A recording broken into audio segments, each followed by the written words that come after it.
ఈరోజు simple recipe వచ్చేసి green peas carrot rice. కావాల్సిన vegetables carrot, green peas, onion, coriander, chillies ఇవన్నీ కూడా రఫ్గా చాప్ చేసి పెట్టేసుకొని ఇప్పుడు చాపర్ తీసేసుకొని అందులోకి పచ్చిమిర్చి, కొత్తిమీర, ఆనియన్, గ్రీన్ పీస్ వేసేసుకొని ఫస్ట్ ఒకసారి మంచిగా చాప్ చేసేసుకోండి. అట్లా అన్నీ చాప్ అయిపోయిన తర్వాత ఇప్పుడు రఫ్గా కట్ చేసి పెట్టుకున్న క్యారెట్ కూడా వేసేసుకొని మంచిగా చాప్ చేసేసుకోండి.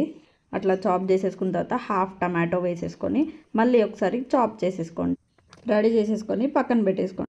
ఈలోపు స్టవ్ పైన కడాయి పెట్టేసుకొని 1 tablespoon oil, 1 teaspoon ghee వేడైపోయిన తర్వాత హాఫ్ టీ స్పూన్ జీలకర్ర, హాఫ్ టీ స్పూన్ షాజీరా వేసేసుకొని ఒక 2-3 మినిట్స్ ఫ్రై అవ్వనివ్వండి. అట్లా ఫ్రై అయిపోయిన తర్వాత half teaspoon kasuri methi, కాస్తంత కరివేపాకు కూడా వేసేసుకొని ఫ్రై చేసేసుకోండి.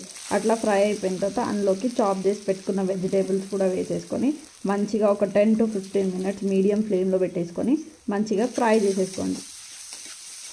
ఇది వచ్చేసి simple and easy lunch box recipe అన్నమాట. చాలా సింపుల్గా ఉంటుంది కానీ టేస్ట్ అయితే చాలా బాగుంటుంది. మీరు కూడా ఎప్పుడన్నా చేసి ట్రై చేయండి.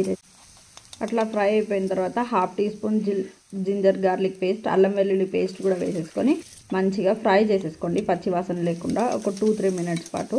చాలా సింపుల్ అండ్ ఈజీ. దాని తర్వాత ఇందులోకి హాఫ్ టీ స్పూన్ పసుపు కూడా వేసేసుకొని మంచిగా కలుపుకుంటూ ఫ్రై చేసేసుకోండి.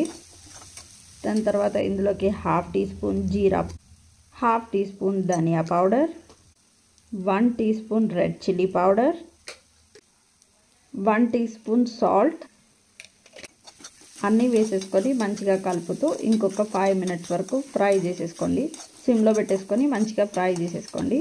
దీని తర్వాత ఇందులో మెయిన్ కావాల్సింది మ్యాగీ మసాలా. నేను ఇక్కడ 1 టీ స్పూన్ మ్యాగీ మసాలా వేసేసుకొని మంచిగా ఒక 2 మినిట్స్ పాటు కలిపేసుకొని ఫ్రై చేసేసుకోండి. ఇది మాత్రం స్కిప్ చేయకండి. మ్యాగీ మసాలా ఖచ్చితంగా వేసుకోండి. దాని తర్వాత మంచిగా కలిసేలాగా అంతా కలిపేసుకొని మంచిగా ఫ్రై చేసేసుకోండి ఇంకొక 2-3 మినిట్స్ పాటు. ఇది లెఫ్ట్ ఓవర్ రైస్తో చేసుకోవచ్చు, లంచ్ బాక్స్ రెసిపీగా చేసుకోవచ్చు, నైట్ డిన్నర్లో కూడా చేసేసుకోవచ్చు. చాలా simple and easy recipe. Taste అయితే చాలా. మీరందరూ కూడా మీకు ఎలా అనిపించింది సింపుల్ రైస్ రెసిపీ అనేది నాతో కామెంట్స్లో షేర్ చేసేసుకోండి. Please like, share and